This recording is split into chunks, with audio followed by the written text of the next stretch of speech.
Your hearing is deteriorating rapidly.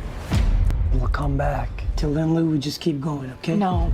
Lou, No. let's play tomorrow. Let's see what it's like, okay? I'm gonna be like a click track. You can play to me. You have to understand, your first responsibility is to preserve the hearing you have. I can't hear you. Do you understand me? I can't. I'm deaf.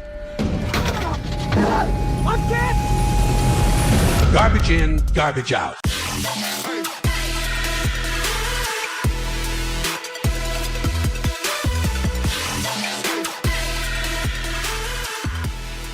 Hey everyone, welcome to Garbage In, Garbage Out. I'm your host, Kelton, and this week I'm joined as always by my co-host, Grift. How is it going, buddy? It's good. This movie activated my tinnitus fears, so, I mean, besides that, it's going well. Well, I hope that we can all go get a checkup relatively soon.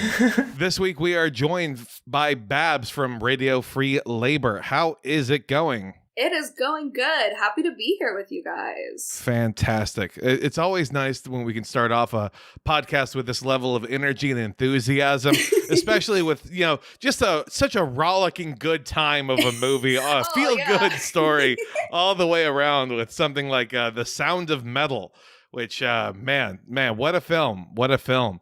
What did y'all think about this movie? Kind of go round table a little bit. Well, I was telling you before we started recording, I'm used to doing like joke kind of movies on my pod. Like we did like National Treasure, and we're going to do like, stuff like that.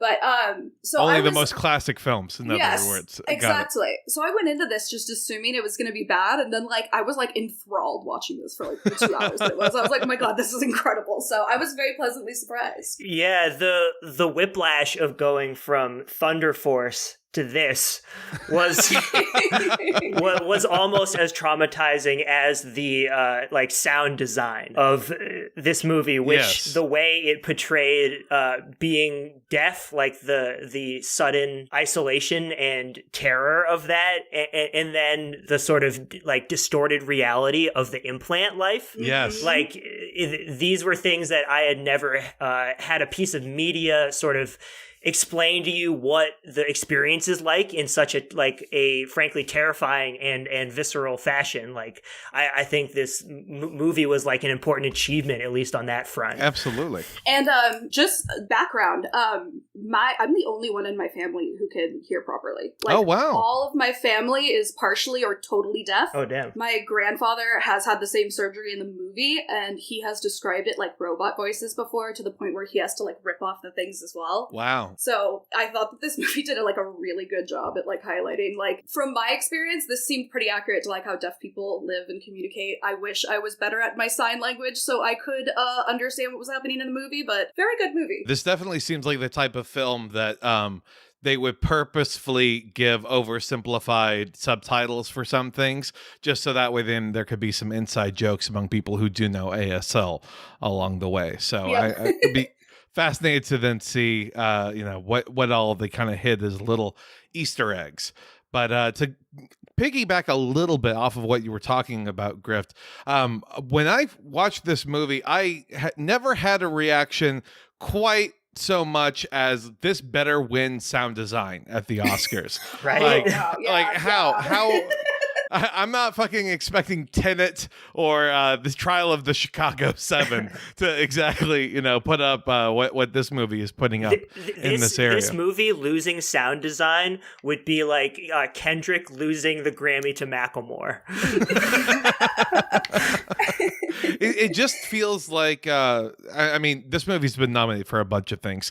It's been nominated for Best Picture, Best Actor, Best Supporting Actor, Best Screenplay, and Best Editing, in addition to sound design.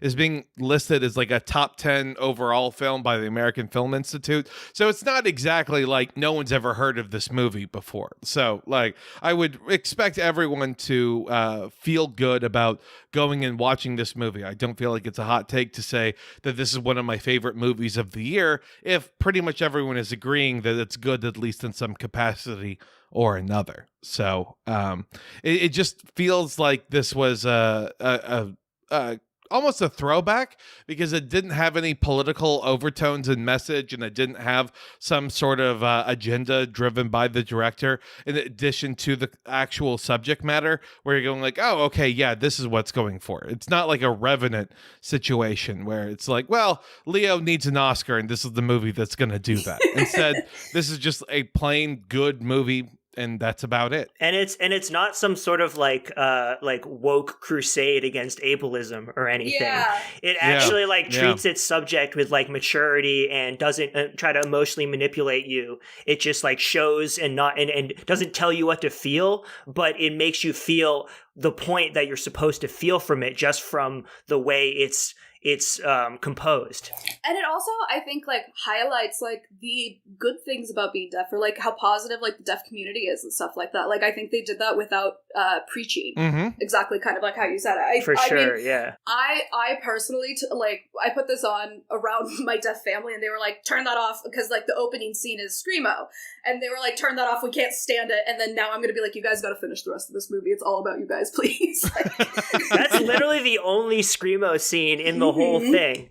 Like, yeah, this movie's musical choice. I mean, I guess to do some background here, were y'all in any like the underground scene or in any bands yourselves, anything like that? I was in like a techno kind of underground scene, but that's different. Okay, all right, slightly different, same amount of hearing loss, probably. Definitely. Yeah, my underground scene was r-hip hop heads. No, but the zenith of culture.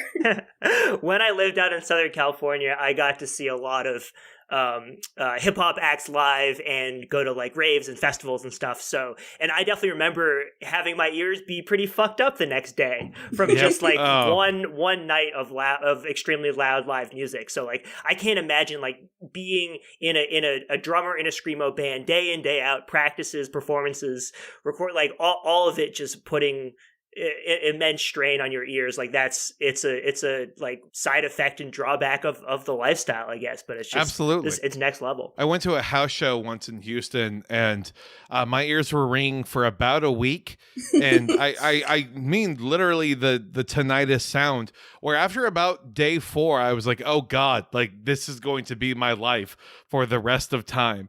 And then they got better, and so being the normal person without insurance that I am, I just assumed that my ears were fine, and then I went about my life like nothing ever happened. So fingers crossed that that's gonna stay the case. I love that like underinsured or no insured like move, because that was me for so long. It would be like, I think like I may have like broken like something, but it'll be fine. I don't need a doctor.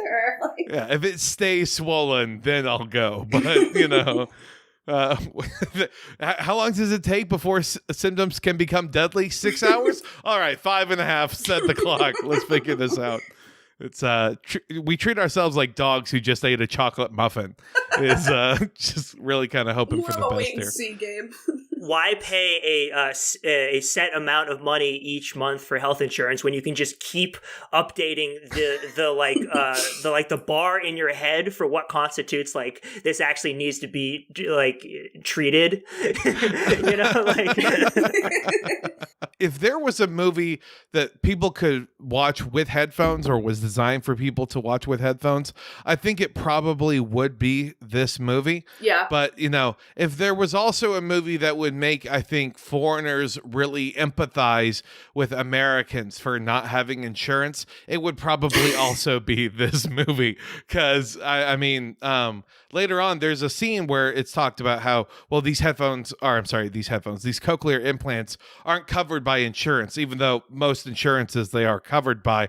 I think that line was meant for foreign audiences, so then they could kind of get an idea of it. Because I think really what that situation entails with our main character living in a van down by the river in an RV with his punk girlfriend, he probably just didn't have insurance from Jump Street. And so they didn't want to have that, well, if I don't have insurance, how much will it cost me? And blah, blah, blah, blah, blah. That seems like it's an easy way to trim about a minute and a half of dialogue. Yeah, because foreign audiences literally cannot understand the concept of not having government health insurance, like especially universal if you're health care available to you. Yeah. Like, They don't understand that we pay $300 to go get a cold checked if you don't have insurance. Like, No, $300 so that then it only costs me $20 when I go in to get a cold check. exactly. It's a wonderful system. I'm just so glad. Now this episode is going to be coming out Monday or Tuesday, and that's going to be around the time that the Oscars are happening. So we can kind of see just how much hype this movie actually will be deserving in the in-between time from recording to seeing if it gets 1 win, 2 wins. Who knows? It's definitely not going to win Best Picture, but I think everyone should feel safe recommending this movie. oh yeah, for sure. But like, to go back to the point you made earlier about how it's sort of a like underrated, flying under the radar thing, I think that sort of speaks to just how, like, especially like, I feel like particularly this year and in the past couple years, the big, like, the movies at the Oscars, like, they haven't had like the cultural impact that past ones have. Yeah. The only thing that's like making like a cultural impact in my mind is like the Marvel movies now. Like that's like where we're at. Godzilla versus Kong, Zack Snyder. Yeah, basically all the stuff we cover on this show is at the cutting edge of culture. This is my 1 week that we can go Oscar bait worthy, okay? I refuse to have this taken from me. So I'm just hoping it's going to be a good narrative.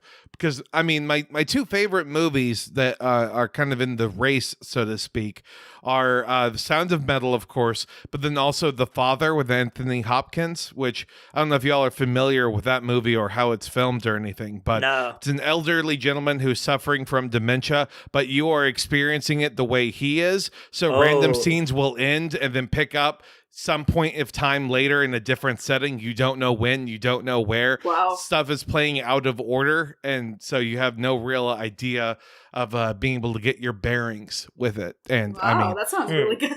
yeah, just, I mean, again, it's all coming from like Anthony Hopkins actually gave a shit again for the first time in like 25 years for a movie. And so He's so good. yeah, I mean, it's just a perfect way for, I think, people to experience this age of him. So, again, wouldn't say like as a Best Picture thing, but just as a personal performance, it's probably Hopkins at 1, then Riz Ahmed.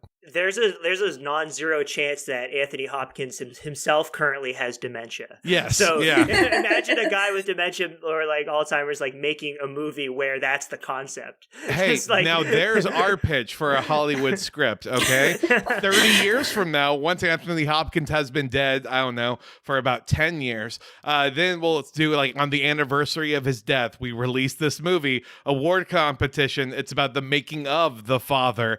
And then, we cast some other old as fuck actor to play him. So I mean, 30 years, they all take child blood now. He'll probably still be alive.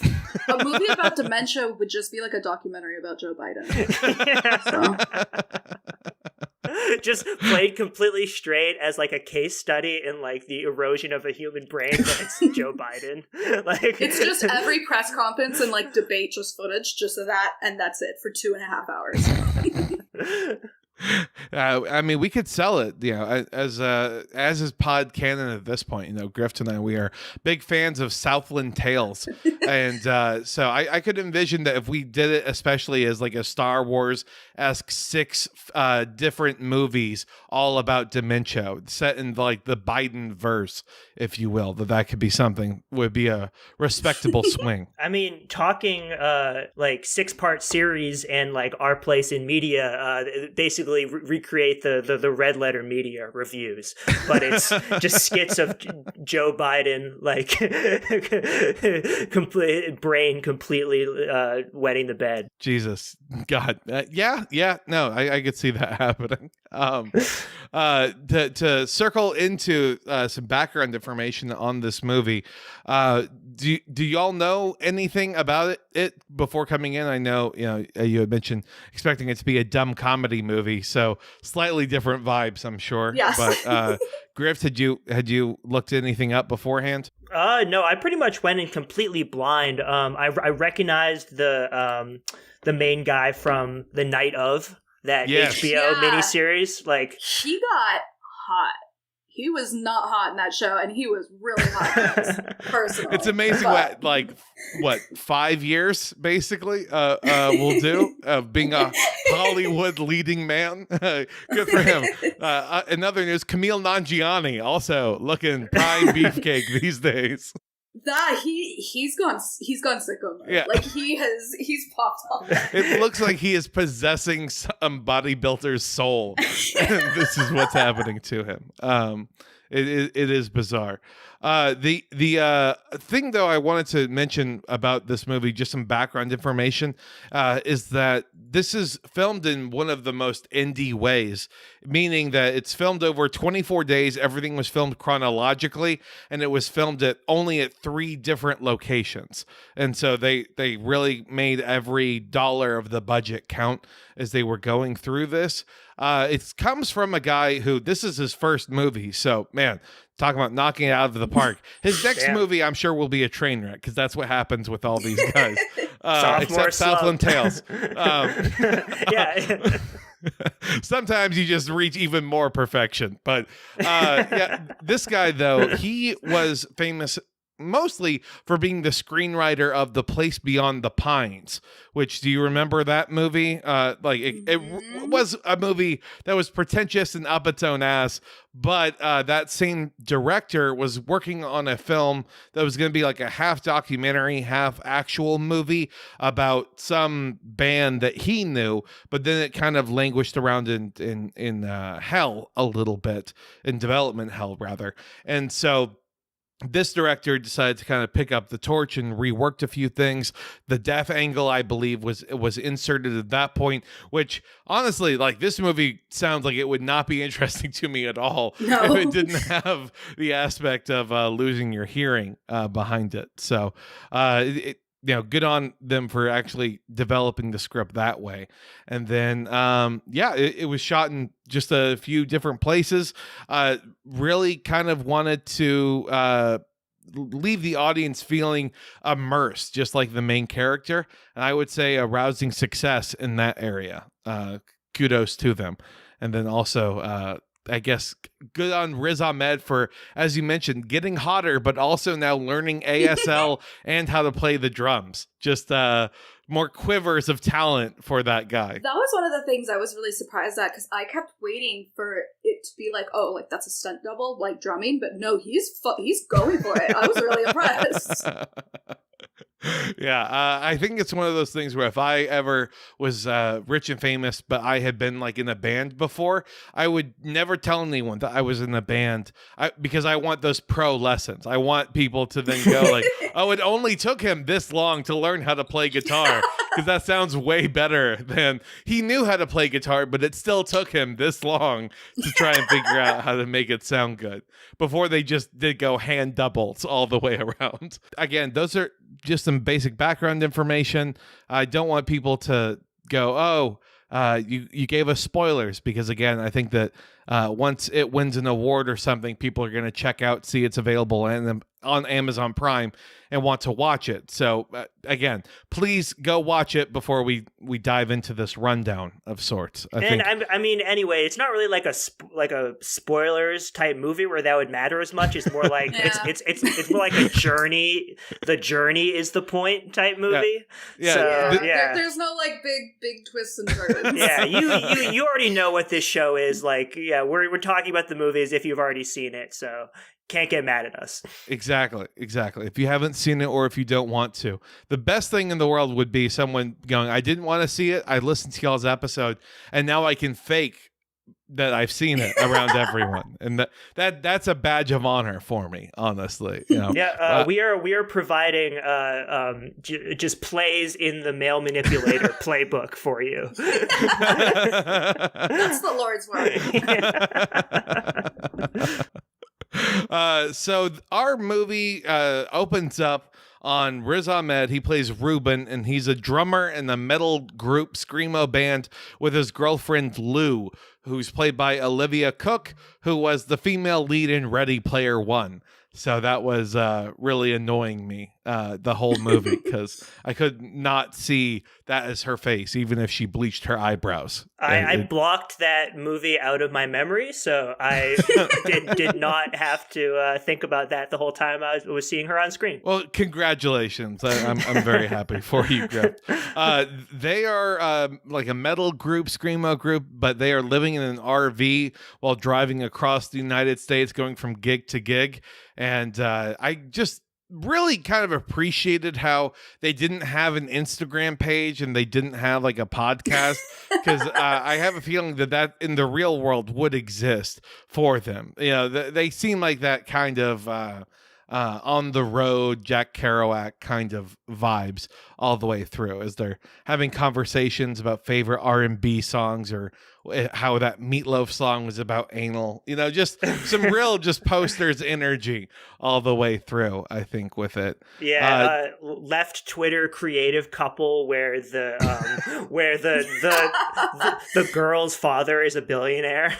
Yes. I was gonna say this movie is completely accurate, because it's an indie band artist with a rich parent. Yeah. I mean, I know that the internet's kind of blowing up, because there was some band that recently got outed as being giant industry plants that kind of were trying to fake come up on TikTok before they actually got officially famous or something. But I just think, at least in the metal scene, if you found out that you had a millionaire father from Europe, that would just tank your reputation. Yes. Especially if the musical talent that you have is basically being like dollar store Grimes, is kind of like her aesthetic when she's by herself. Yes. Like, he is the metal part, I feel like, of their duo. She is. I don't know. I mean, let's be real. If this took place in the real world, her father would have sold her to Elon Musk. Like, too old, Grift. Come on now. We can't. So they play a show, and or rather, as they're getting ready to play a show, they our character Ruben, he ends up getting extreme tinnitus in his ear, and he decides to go to a pharmacy to go get that checked out, which God bless that pharmacist for trying to walk that through all that. The pharmacist even like calls like a doctor. Yeah. Like, really, just A+ guy. Like, no, you can't. This is not something you can just like put Neosporin in and fix. Like, this is a real big problem here. Also, the scene where he first felt his loss of hearing was at the merch table. So, like, that must have struck home for you. Yeah, guys. yeah. I'm gonna be headphones on, always in the Grift shop, just having tinnitus hypochondria over here.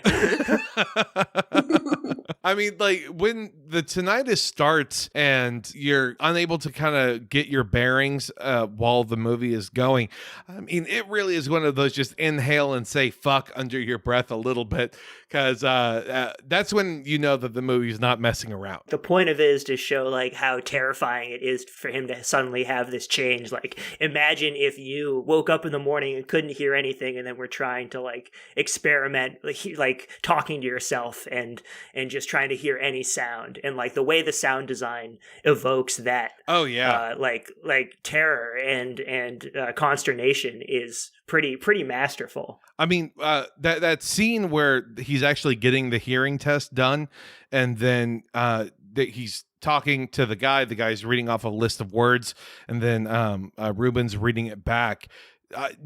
Just the fact that then when he's reading it back, they are the wrong words. Like, that fucked me up on a deep level of where I'm like, oh, this is what hearing loss is. It isn't just like the sound quality. It's what you actually are able to be hearing coming across.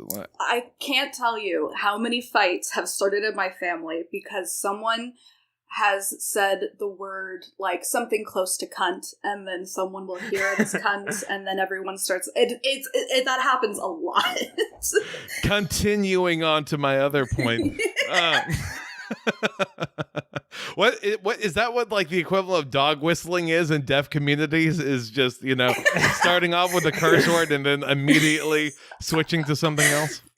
I'm not sure. Now, he's then given an opportunity, or he's then informed about the wonders of cochlear implants that will solve all of his problems, essentially. Or that's how it's pitched to him, more or less, at the beginning, is that in order to restore your hearing, it won't be 100%, but you can restore your hearing. You can then accept these implants. Which, I mean, just talk about a fantastic guest to have on here. What's your familiarity with the cochlears? I have 2 family members that have them. I used to have 3, but one passed away. Each one of them said it's really hard when there's a lot of sounds at once, which we see in the later parts of the movie because it's just overwhelming. And it's all robot voice. And so I thought this interesting because I've always heard people describe it as like robotic and you kind of miss things and stuff like that. But to actually hear it like they do in this movie, I thought was very well done. Yeah. I mean, again, we're jumping ahead to it, but I think it's a good point to mention, though, is that he's expecting like almost near full range being restored back, and like the human ear can hear up to like 20,000 different sounds and tones and notes, and with the cochlear implants the limit is, I believe, 36 or 48 as like the baseline number.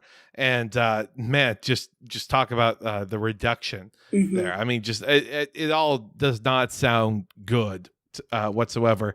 And again, when the movie is structured as this is going to be kind of like the last 20 minutes, like the big hurrah for our hero, he's going to get his shit together, just a real kick in the teeth moment that I appreciate it, and I love the movie for that much more. So I'm not sure what that says about me ultimately, but we'll have to figure it out. Yeah, the way the cochlear implants were portrayed, it was almost as jarring as not hearing anything because of like the distortion and the distraction and the way it all layered on itself. It was like, and you really like definitely commiserated with his ending decision that it was a better life to not hear anything than to hear this like manufactured, distorted medical solution that ended up making things like more chaotic in his brain than just like living with the silence, which was definitely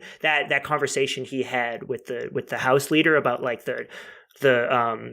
the value of like silent moments and sort of like being present. That was definitely like an emotional crux of the movie and was one of the more affecting turns of phrase and moments of the script for sure.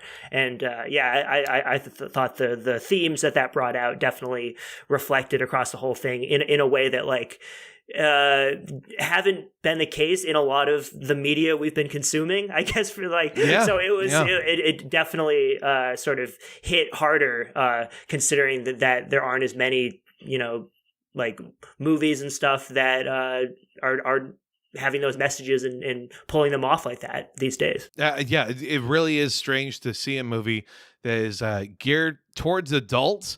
And it isn't adult because of, the gore, the sexual graphic content, but just like the thematic themes and the pressures that then happen and reverberate throughout the movie are very mature and nuanced. And it requires a bit of digestion mentally instead of kind of action reaction over and over again. And it's also not like manipulative. It's not like telling you how to feel or like having an agenda. It's just like, presenting something in a strong, like emotionally resonant way that lets you come to your own feeling about it, however, whatever that is, like on your own terms. Like when the doctor explains what the options are for Ruben and about how he needs to try and preserve whatever hearing he has left, but then Ruben leaves and then decides to actually go play at the punk show. Like that was one of those things about, I think when I was younger, I would go like, yeah, you gotta go with your heart. You gotta do what you gotta do. But now I'm seeing it as like, this is a guy like who had something cataclysmic happen to him. And he is not able to fully process it right now. Cause like, this is something that you can't return to your old life. You can't go back to the way that things were. So you're forced to have to accept whatever is laying in front of you. No way out but through, sort of. And that's just something about where there's not, I think, too many of those as a message that comes across in too many movies these days, because it's always about, well, if you have option A or B, choose C. Go with whatever else. Try and find either the middle ground if it's a political movie, or like if it's an action movie, there's some other way. Yeah, it just is something about where when you're dealing with reality, like that's what life is dealing with a series of tough and sometimes shitty choices just over and over again until you die. It's great. I love it. So Ruben rightfully then ends up having a panic attack at his show that night, and that's when he finally fesses up to his girlfriend and billionaire heiress Lou about his condition. And this is really where, again, I'm glad we talked about Lou's parents already, because they have been together for 4 years, and Lou knows that her family is fabulously wealthy, has a mansion in Paris and in Belgium, kind of wealthy. And the thought didn't even cross their minds of, well, we can just fly to Paris. We can maybe try and get the procedure done there. How much is it over there? Like, let's weigh some of the cost benefits here. Or like, how about this? Can you lend me like $80,000 because that means nothing to you? Like. But no, of course not. She doesn't. I'm going to choose it just for racist reasons. That's what I'm choosing.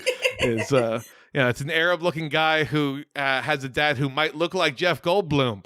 Huh? Okay, let's put those two coatings. Let's figure out why her Belgium German but lives in France for legal reasons father doesn't want to support that. Huh? God damn. Yeah. I didn't think about that. That's so funny. Yeah, he's not okay with him on multiple axes there.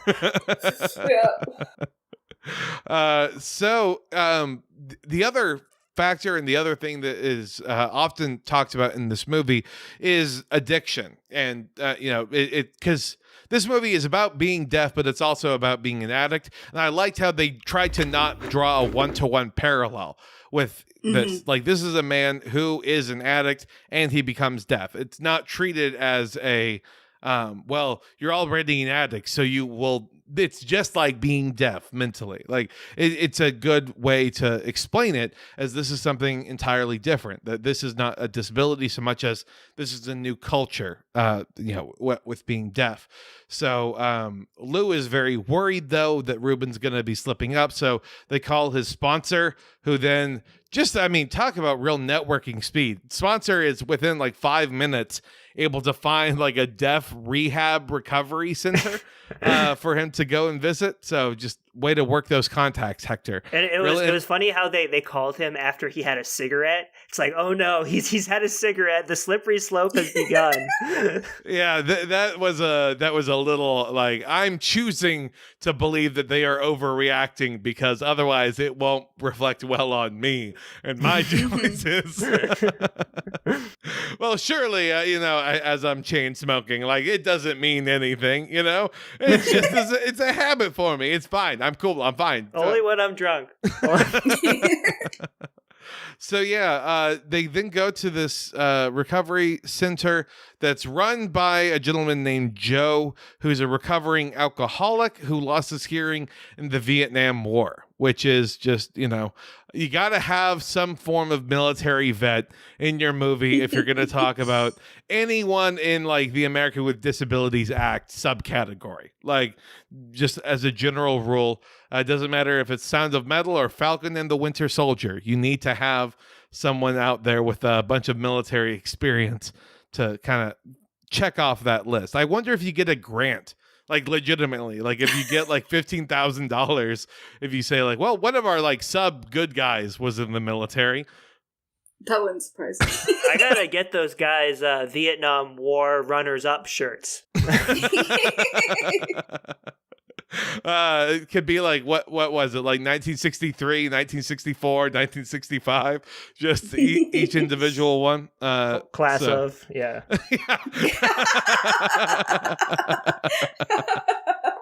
So then in the process of Ruben getting interviewed by Joe, there is just I mean, the movie does it so well. This is why it has a great script, because Joe is asking a question about like, well, how long have you been clean? And what drug did you do? And like, oh, it was heroin, and I've been clean for about 4 years.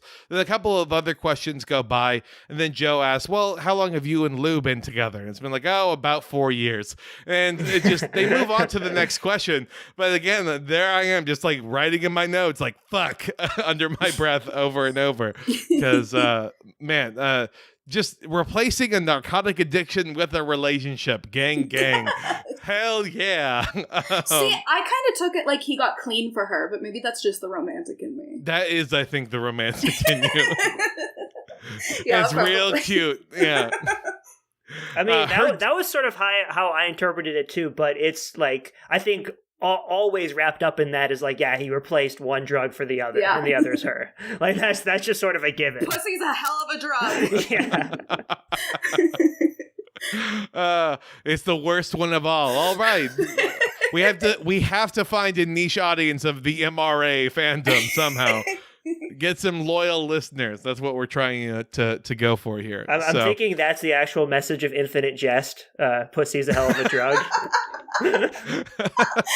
I saw, by the way, that there is like on Sci-Fi or some network that they are going to be making like a Discworld TV show, but it's set like in some like downtown police precinct.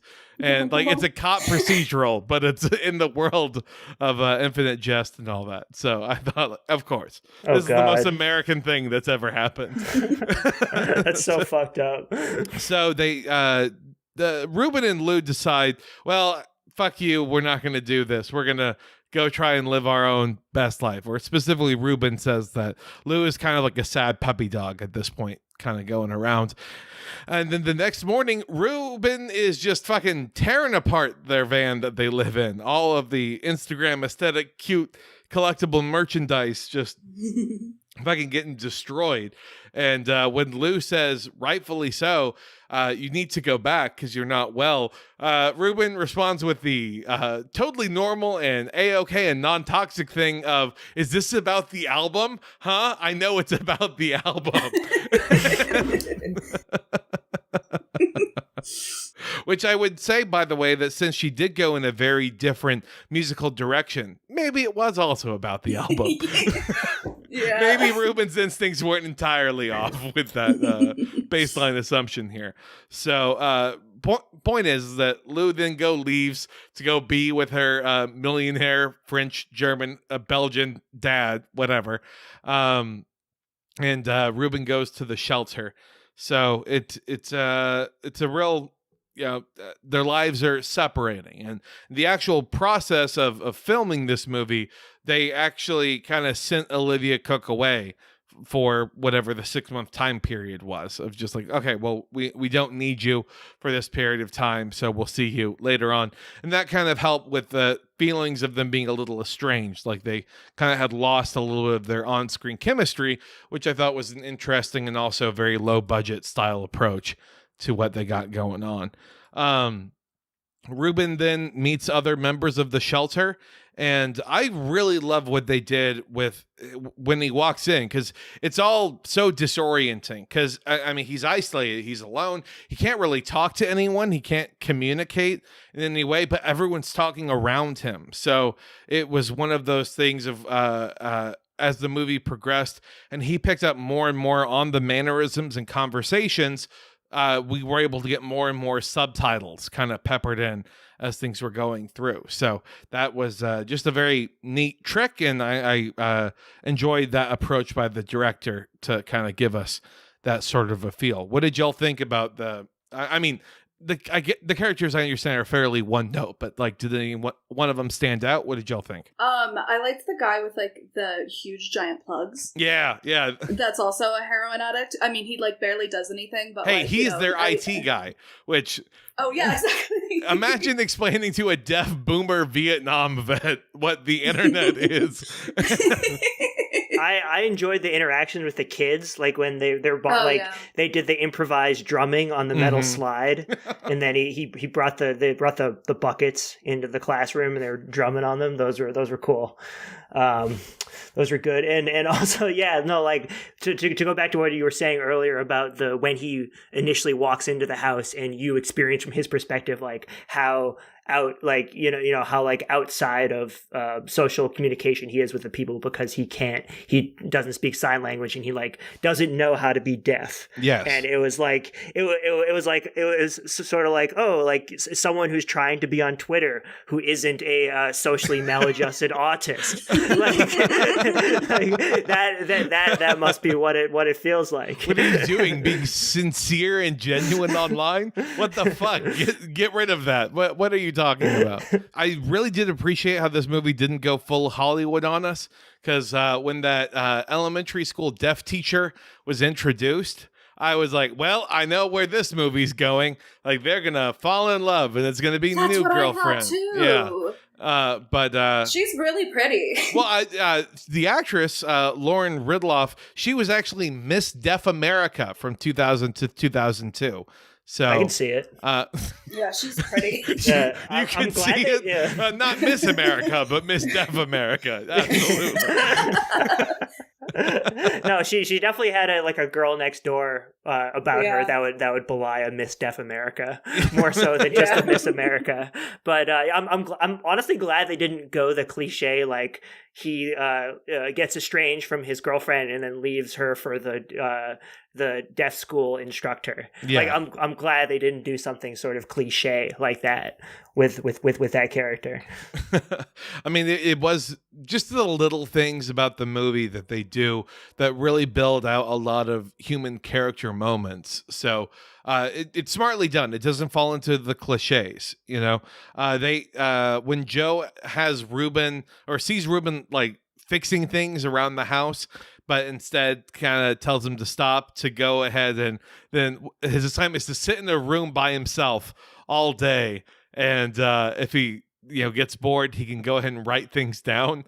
And man, there's two kinds of people, I think, when you're told to just go sit and be alone with your thoughts for hours on end. People who think, oh, cool. And other people who think, dear God, can you please just, I don't know, jump me in like we're in a street gang or something. Anything but this. I'm definitely one of those people. Yeah, I always have to have some sort of media playing. I have to be simultaneously doing something productive and have media playing. Like I have to keep the information flowing, keep the grift coming in and out.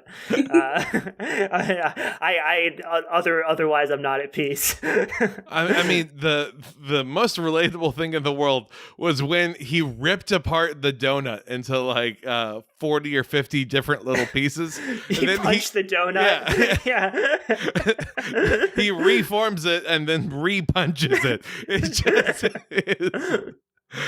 something that I was related to an awful lot. Just a real kind of cut wood, carry water kind of moment. So he then, our main character, Ruben, he then is connecting with all the kids, like you were mentioning, Grift. He's becoming a default music instructor. I guess, yeah, this is the part where then Joe then offers Ruben a job, basically, which I'm not familiar with how stays operate, because I know, at least as the movie described, his stay was with this group was set up and run through the church, but I guess that was running out or something.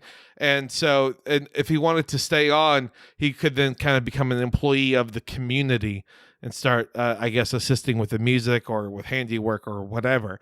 But that makes sense, first off, but that also sounds like a cult to me a little bit. Mm-hmm, yeah. It's just like, well, yeah, sure, you can stay here for like a month and a half, get back on your feet, and then you can work for free but continue to live here, or you can hit the road, you heroin addict.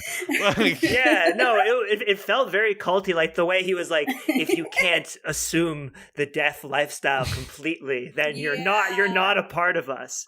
And that, like, but also I love that scene, like, I love that little bit, like earlier in the movie where where Ruben had to make sure that he wasn't like affiliated with the church in any way.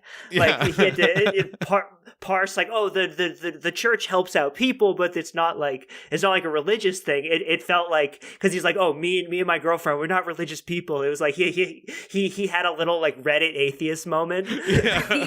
I had to let people know I'm not actually on board with what your dead god has to say. Like, oh, real cool, dude. We're just trying to help you out right now, like, but dude, fine. yeah, just accept the material help. Come on. My favorite little, it wasn't really a bit so much as something that he did repeatedly and incessantly, is how Ruben would go sneak into Joe's office to go check in on his ex-girlfriend, like see what she was up to. That's some real relatable content, I think.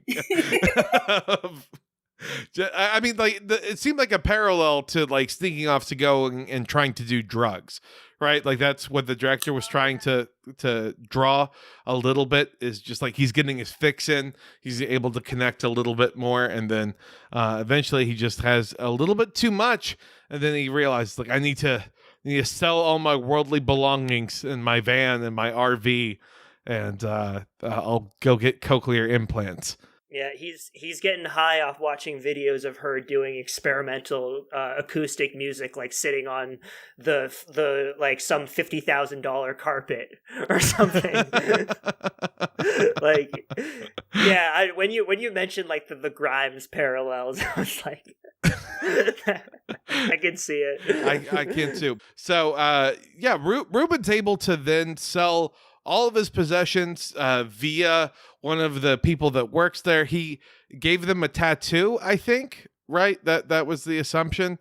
Like he sketched out a tattoo and then gave a prison tat to someone in the deaf community, or Well, and they're like talking about like pussy hair about it, because like they're like, oh well, like, you know, I like a little bit of hair, not too much. So it's I thought that was like a really cute moment. You can tell he's like making friends. exactly. You know? Some, again, tasteful friends.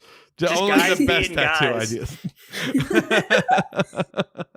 So he then basically gets enough money, and then he goes and he gets the actual surgery done, which good for him for, I guess, you know, not needing a ride home. It seems weird. Don't they usually need to have someone who is listed as like on your pickup form or whatever to release you? I'm not sure how implants work, but it is brain surgery after all. So who knows? So he then goes back into the community, explains to Joe what happened. Joe, as Griff was mentioning, says that for the sake of the others and to help kind of continue this idea that deafness is not a handicap, but rather it's a community and a culture, they have to kick him out, which again, it is pretty shitty to kick, you know, Ruben to the curb, but I also understand the desire to try and keep the community insular, especially probably if I were to, I don't know, look up how deaf people have been treated in America, historically speaking. I'm going to assume it's not the best in general. Although, are you saying they should be keeping the community pure? It is a real problem. I mean, I do wonder how kids who you know, were born deaf and then given the cochlear implant from a very early age, I wonder how they would feel while watching this movie, because it almost feels like the message is like, that's the easy way out. And it could just be like, no, I want this implant. Like I had an opportunity and I did it. It doesn't make me any less deaf or any less a part of the deaf community, but that could just be me trying to, you know, nitpick a good movie. So I'm not going to white knight on behalf of someone else, but I will. Yeah. I agree with you, because I thought that was kind of like, you know, shitty. Like he still can't hear, you know. And I mean, also, you know, when they do activate the cochlear implants after he gets kicked out, and we find out again, it sounds like dog shit. It's like a 1950s ham radio with mega distortion played through like the shittiest car speaker in the world. Like that's the impression that it gives off in terms of sound quality. I would imagine that then if he said like, no, I would rather go back to the community should accept him back with open arms. It should not be one of those things of like, I can't believe you got the implants. It should be, oh, well, like he got the implants and he chose to go back and be with us. Like he recognizes the value of it. I don't know. Maybe that's like my ex-religious background of being like, oh, well, he just has a better testimony now. That's all it means. But I don't know. So he, again, he sold everything. He's kind of at his wit's end. So he does what any of us would do when we're all broke. Flies to goddamn Paris or Belgium or whatever. Nice to know that it was great, by the way, when Joe kicks Ruben out and then Ruben's like, by the way, like, do you got any money, man? Yeah. Like, that's where I was like, He's like, do you happen to have like $27,000 I can borrow? just real quick. I'm good for it, man. Don't worry, I'm good for it. I mean, again, like as much as I want to complain about an insular community, he'd be like, no, I don't have any money. What the fuck? Come on now. Get out, you addict. Yeah, again, no empathy with him in that moment. But Ruben goes, he flies out to Europe, meets Lou's just fabulous and wealthy dad. Just, living his best life, honestly, as a confirmed bachelor, doing the most European stuff in the world of an, what is it? What's that egg preparation style called? What, soft-boiled? Is that what it is? A soft-boiled egg? When they're cracking it and then they're... Yeah, that's soft-boiled. We do not do that here, yeah. I was looking at the entire time, just godless heathens. How could you? I don't know. All I know is that her dad was absolutely on Robert Maxwell's yacht when he got pushed into the ocean. Yes. So Lou's not there at the time, so it's Ruben and the dad talking, and there's a little bit of tension, but the dad says he didn't like Ruben when he first heard about him, but he now at least appreciates that he was there for his daughter. And that, at least for me, was like the biggest red flag in the world, is that like if you're in a serious relationship with someone and then their parent or parent figure is talking about like what a good rock you were for them. No, absolutely not. Like your relationship is not recovering from that point. Like he also goes on a divorced dad tirade, which is just very perfect for like his age and character. Just like my bitch wife, like essentially, yeah. it's my bitch dead wife. Like, yeah, best kind of a bitch wife, if you ask me. Oh. Yeah, it is much less sinister sounding when it comes from Pepe Le Pew. So when Lou and Ruben finally meet up again, Lou has a new haircut. She has her a new hair color. She has eyebrows again. She's looking just to be in a much better mental state. Mostly because she's done with her poverty tourism, I think is probably what it is, right? Of just, I got that out of my system now. I can now finally resume being an opera singer like my dad. So let me play or let me sing his song at his birthday dinner with all of his rich friends. Like you hit it on the nail, Griff. Like all these people definitely are in some black site documents somewhere. Like all of these people, it's not looking too good. They a lot of them probably work for Deutsche Bank. Yeah. And like at his birthday thing, he's like, yeah, my daughter has to sing my song with me, even if she doesn't want to. It was the framing of like, I'm gonna get whatever I want from this young woman. Even if she doesn't want it, is kind of definitely indicative of men of that class. Also, an effortless performance by that actor. I don't know how he was able to get in that headspace somehow. Just such a bizarre spot, especially for a French man in today's society. Who knows? It is though a beautiful enough song. It is very pretty, and that is what makes the jarring smash cut into hearing how Ruben hears the song all the more brutal, because you can barely recognize that it's a song among all of the white noise and the chatter and clinking of plates and everything else. Which I mean, that's just something that where I didn't realize just how much background noise, I guess, I was truly able to filter out on my own. But thinking about now, who knows when I'm actually going to be back in a public setting with like 30 plus people. The idea of like hanging out with like 3 people is bizarre to me right now. So I'm going to have to escalate up. But once I get back to like the 30 plus gatherings time, it's going to be weird to remember all of the little noises that exist everywhere. And so it's something that, I'm going to be thinking about every time until the end. So whenever my family eats out, I always have to call ahead and like very carefully explain, like, I need something far away from the kitchen, I need a corner, and I need it to be the most quiet part of the restaurant, because if it's a loud restaurant, we like straight up have to leave because everyone in my family cannot hear it because of the background noise. Sure. Like restaurant and like clinking plates, like that is like horrible, I guess. Yeah. So I mean, it is weird things for people to think about, is that I would imagine that would also affect like when y'all might go out to eat, in addition to restaurants and stuff like that, of like, well, we're going to do a late lunch or an early dinner because this is the dead time in the restaurant. And so it's the perfect time for us to go. And so just little things to go on. Ruben and Lou finally reconnect after the party, and that's where they have this real emotional, you're not the bad guy, no one's the bad guy, but I think we might need to go our separate ways. There is a line of dialogue, I wrote it down here: "You saved my life, you made it beautiful." And that was the first time I watched this movie. I thought, wow, this is a pretty gorgeous piece of dialogue. The next time it didn't quite hit the same, seemed a little bit cornier, but that's probably also because I was looking at like Nickelback remixes of Rockstar set to like 80s synth music. So I wasn't quite in the same headspace, I guess, is my point.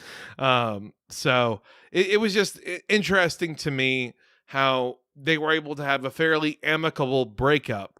But at least from my perspective, I thought, well, of course, like, y'all's relationship was never actually truly built to last. You maybe had like another year before she did do her Grimes thing over in Europe, and you, I know, kept hanging out at the merch table. Like it didn't seem like it was something that was going to last truly too much longer based on how old they were and that sort of stuff. Lou's definitely gonna like, her final trajectory is ending up with a tech bro who promises he can put like a chip in her head that gives her an orgasm on command or something. Like, it's gonna be something even worse. It's gonna be like, it's an orgasm every time it turns on. That way, then you can really start your day the right way.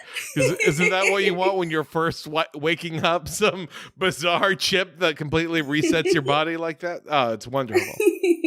So the next morning, Ruben kind of sneaks out of the house. He goes downstairs outside, and just the background noise of everything is deafening once again. It's too much. And he finally then takes out his implants. The things on the outside, not the actual implants. Don't want to make people think he was taking like a butcher's knife to the back of his head here. But he then, sat down in silence and just was, there being and existing, and just what I thought was a real beautiful moment and an appropriate into the film. Yeah, that final shot there, it was a real good way to, again, like show and not tell. Like the emotional journey that he was going through, and like you could just feel, as the in person watching this movie and hearing this movie, you could just like really feel how uncomfortable living with one of those implants would be, and the distraction and the way it's like a bad dream with sounds coming at you from all sides, and then the comparison to the relative peace of just not hearing anything. And it definitely came full circle with that talk that him and the house leader had earlier about how, like, to appreciate the moments of silence. So it definitely rung, it felt like a complete emotional narrative in a satisfying way, and it was conveyed in a classy and subtle way that was totally based on the things that had been driving the movie, which were the sound design and Riz Ahmed's like performance. Absolutely. And just the way it came together in that final moment to sort of tie everything up with a bow and drive home the point of what they were going for with the project was really nice. The way they executed that. It really was something about where I've never been just immediately on board with whatever this director comes out next. Now, I'm not going to predict that it will be good, but I'm definitely going to watch it. You know, like, again, it could be another like Southland Tales, or which would be good, or what is it, Under the Silver Lake, or like a Zardoz, or whatever, Heaven's Gate. Who knows? But it's something about where I think like you made such a great splash onto the scene in this way, where no one was the butt of any joke. No one was being exploited pretty much in any way. And that is just a rare feat, but especially rare if this is your first go round with this kind of thing. I mean, just that he was whereas most people might use a crutch, he was basically free soloing this directorial effort. So I enjoyed it a whole lot. There's a new segment-ish that I wanted to ask y'all, though, just as we're reflecting back on the movie and the rundown. What do you think was the most like memorable moment or memorable moment while watching? Because for me, at least, it was when he was talking about when he dies, no one will care, but that it's okay. That existential crisis that he was having right there while sitting down at the table, which again, on my second rewatch, that's when I noticed that mini monologue was all one shot. And I just really appreciated that. It was a good performance, but it also is just something about where like, oh, okay, well, this is a classic overreaction point that I can immediately empathize with. No, I definitely agree with you there. I think that's a really both memorable and memeable moment, and I like how you took the clip from that and then posted it from the pod account. That was a that was a good shit post there. But I definitely like that message that was like, you know, we're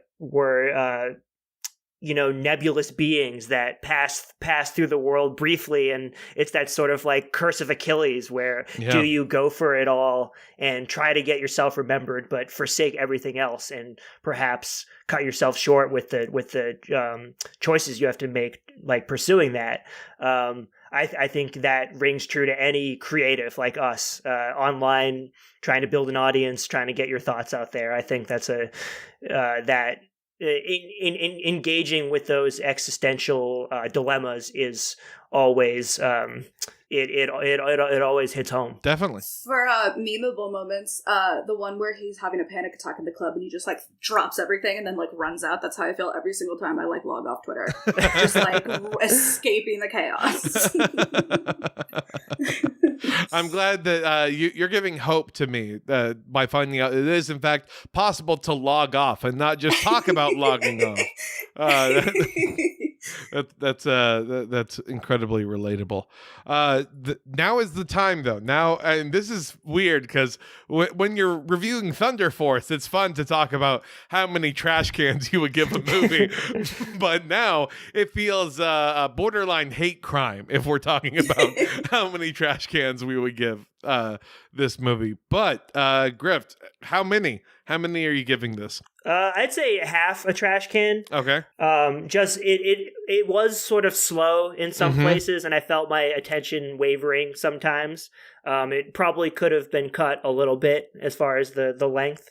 Some like, you know, was like, yeah, we get he has anger issues. We get like, and he's like punching donuts and like destroying things in the trail. It felt a little heavy handed at times. So not a perfect zero trash cans. We'll have to reserve that for occasions like how there are no true 10s. Yeah. Like they may come along once in a while, but like it's the top of the scale is meant for the very, very few. So gonna have to give it half a trash can. Good. Because of that. Yeah, I mean, just to show my hand, I'm in the exact same boat because I thought it's almost 2 hours long. Could have been an hour 30, and that's why. Just trim it up just a little bit here. But I agree with every sentiment. A tight 90, I think, would have been good for for this. But I mean, honestly, I think it's very hard to even say it's bad at all. I think it was a really wonderful film. Yeah. Again, if the only criticism I have is like it could be tightened up a little bit. That'd be like if someone were to say like, okay, I need you to give me a criticism about my podcast. That'd be like if someone were to say you left a couple uhs and uhs in. Like, okay, well, fine. Yeah. If that's the harshest criticism you have, I think that they can take it. It's especially going to make me feel like a real asshole, though. If it's like, yeah, I mean, it could be edited a little tighter, and then it wins an Oscar for best editing. Like, well. I mean, like, it was edited well, Yeah. too. Yeah, like, exactly. It's not, yeah. It's just like, well, fuck usually, me then, yeah. Yeah. Usually these types of movies could do to be a little bit shorter, but then again, we're also coming off of watching Melissa McCarthy chug raw chicken. No. So Yeah. I'm so sorry. Yeah. I cannot complain about No about raw what we chicken chose to watch scenes in this week. movie. Yeah. There was that one scene of them like scraping out his ear a little bit. You saw it on the screen. That was the one little gross moment. But there was some guy who was like, I was Riz Ahmed's brain double in that scene. Yeah. I got a lot of gray matter scraped out there. Yeah. Well, Babs, just thank you so much for coming on. Thank you for having me. This was really fun. Thank you. Yeah, this is great. It's it is nice. This is proof that the system can work, because I think this will be one of our personally tightest episodes. So amazing what happens when you are reviewing a good movie versus one that just is ruining us. But tell us where people can find you. What projects have you got going on? What's happening in your world? Yeah, you guys can find me. I do Radio Free Labor. We have a Patreon and a free feed. Come check us out. We're going to be starting Twitch streaming as soon as I finally build my PC. Hell yeah. Which should be next week, maybe. So come check that out. And you guys should come on for some time, hang out with us. And then also follow me on Twitter at Cowgirl Bebop. Hell yeah. Yeah, I'll have to come over to the dark side sometime and go on Twitch. You can play Hearts of Iron with us. Oh no. Oh my god, I absolutely want to engage in a European campaign of conquest. Yes.